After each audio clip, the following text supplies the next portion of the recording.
Okay friends, ये question भी previous examples की तरह ही है. So that ax square plus by square is equal to 1 is the general solution of the differential equation x in bigger bracket y into d square y upon dx square plus dy by dx whole square equal to y into dy by dx, where a and b are capital A and B are constants, arbitrary constants. तो same previous examples की तरह हम dy by dx करेंगे, उसके बाद d square y upon dx square भी करना पड़ेगा. उसकी वैल्यू हम यहाँ पे रखेंगे और देखेंगे कि ये राइट हैंड साइड आ रही है नहीं आ रही है. ये एग्जांपल मैं थोड़ी डिफरेंट तरीके से करूंगा, क्योंकि ये अगर पूरा इसी तरह से करने जाएंगे जैसे कि प्रीवियस एग्जांपल्स करे थे, सब वैल्यूज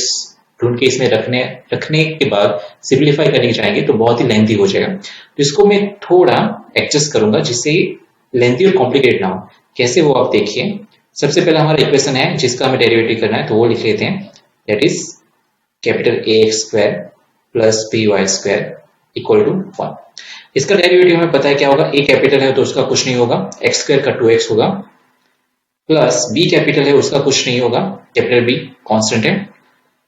वाई स्क्वायर का होगा पावर के हिसाब से 2y, और y का विद रिस्पेक्ट टू x कर रहे हैं इसलिए लिखना पड़ेगा पीछे dy by dx, क्योंकि x का अगर करते हैं तो विद रिस्पेक्ट टू x का 1 होगा, लेकिन y का विद रिस्पेक्ट टू x लिखना पड़ता है dy by dx. पहले पावर रूल लगाए 2y, उसके बाद y का with respect to dy by dx is equal to 1 का होगा,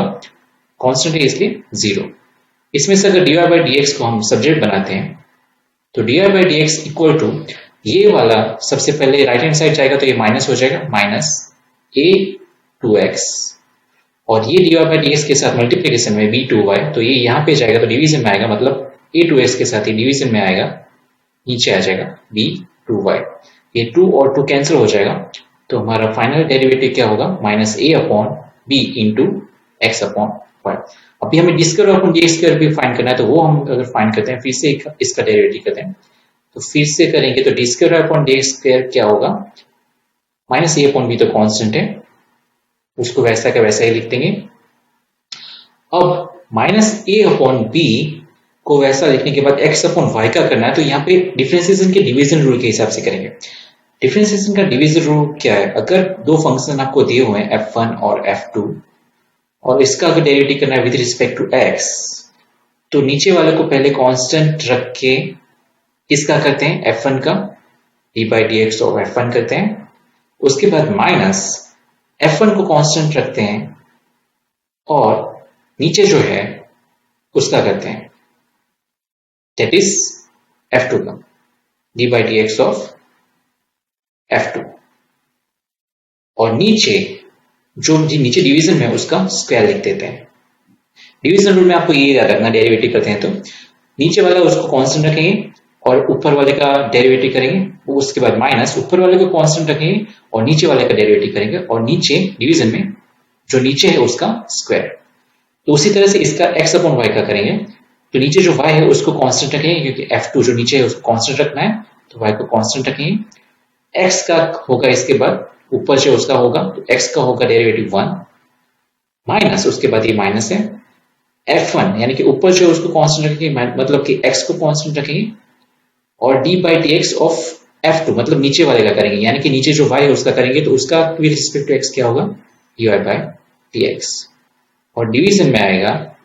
जो नीचे है उसका स्क्वायर, मतलब कि नीचे जो y है उसका स्क्वायर. ये मैंने आपको रूल समझा दिया कि कैसे डिवीजन रूल अप्लाई करना है. नेक्स्ट एग्जांपल्स में अगर आएगा तो मैं आपको डिटेल में नहीं समझाऊंगा, इस तरह मैं डायरेक्ट कर दूंगा, लेकिन इसी तरह हमें ये डिवीजन रूल अप्लाई करना है. अब यहाँ पे माइनस ए अपॉन बी है. अब जब अब हम वैल्यू मिल गई D square upon d square D by D X, ये हम यहाँ पे रख देंगे,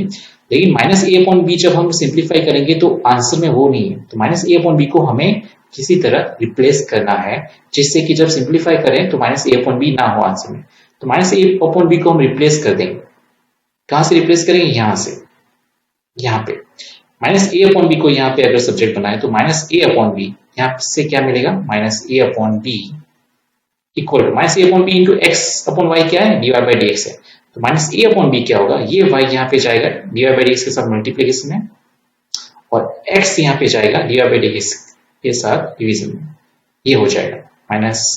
ए upon b is equal to y upon x d Y by D x हो जाएगा. तो ये वैल्यू अगर यहाँ पे पुट कर देते हैं तो हमारा d square upon d square क्या हो जाएगा, y upon x d Y by D x, और फिर ये पूरी value y into 1 1 sorry y into 1 y minus x dy by D x upon y square. एक y कैंसिल हो जाएगा, ओके। और ये x को मैं नीचे नीचे है डिवीजन में, इसको ये y के साथ मल्टीप्लाई कर देता हूं और अलग से लिख लेता हूं यहाँ पे आगे, तो ये हो जाएगा 1 अपॉन एक्स वाई।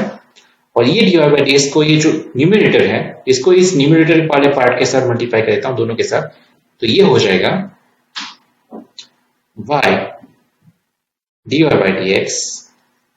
ये D Y by D X Y के साथ मल्टीप्लाई हो, उसके बाद इसके साथ मल्टीप्लाई होगा तो minus x d Y by D x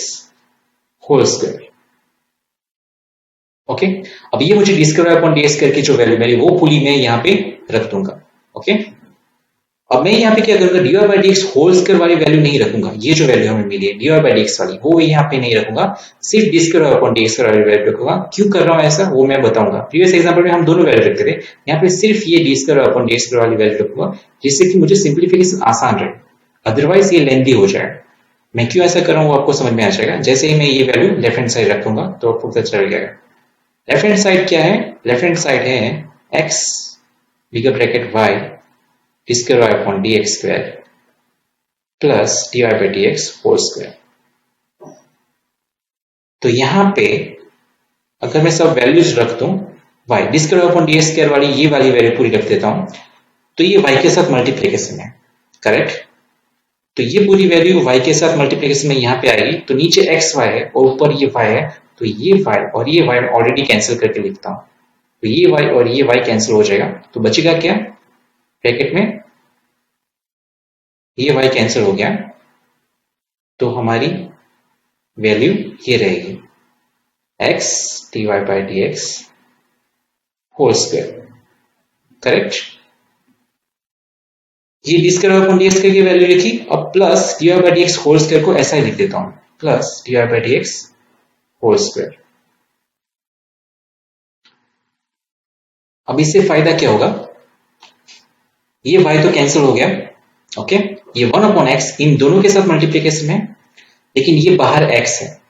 तो ये x इस वाले टर्म्स के साथ भी मल्टीप्लाई होगा और प्लस ये सेकंड टर्म है उसके साथ भी मल्टीप्लाई होगा, लेकिन यहां पे x इसके साथ मल्टीप्लाई होगा तो ये कैंसिल आउट हो जाएगा, यानी ये सभी टर्म्स कैंसिल आउट हो गई, तो सिर्फ ये वाली टर्म्स रहेगी y D Y by D x minus x d Y by D x whole square. लेकिन ये x यहाँ पे इसके साथ मल्टीप्लाई करना हमें बाकी था, ये यहाँ पे कैंसिल हो रहा है, सेकंड टर्म के साथ नहीं हो रहा, तो यहाँ पे अगर मल्टीप्लाई होगा तो ये होगा d Y by D x x into d Y by D x whole square. ये दोनों टर्म्स सेम है और ऑपोजिट साइन वाली है, तो ये कैंसिल हो गई, तो हमारा आंसर हुआ y D Y by D x, जो हमारी राइट हैंड साइड थी, यानी कि हमारा आंसर आ गया, ओके। तो आपको पता चल गया कि मैंने a अपॉन बी पहले तो क्यों रिप्लेस किया, क्योंकि अगर यहाँ पे मैं a अपॉन बी रिप्लेस नहीं करता तो मैं सिंप्लीफिकेशन में भी वो आता, और हमारे सिंप्लीफिकेशन में आता तो हमें उसको फिर एंड में तो रिप्लेस करना ही पड़ता, क्योंकि हमारे राइट हैंड आंसर में, राइट हैंड साइड आंसर में कहीं भी a अपॉन बी या a b कांस्टेंट नहीं है। सेकंड थिंग, मैंने dy बाई डी एक्स की वैल्यू भी नहीं लिखी, यहाँ पे dy बाई डी एक्स जो था उसकी वैल्यू मैंने पुट नहीं की, ये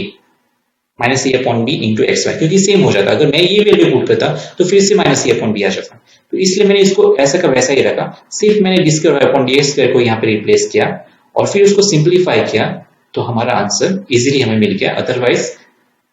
ये जो आंसर था या जो सिंप्लीफिकेशन था ये लेंथी हो जाता और कॉम्प्लिकेट हो जाता। तो ये सब चीजें आपको इस टाइप के एग्जांपल्स को सॉल्व करते टाइम ध्यान में रखनी है।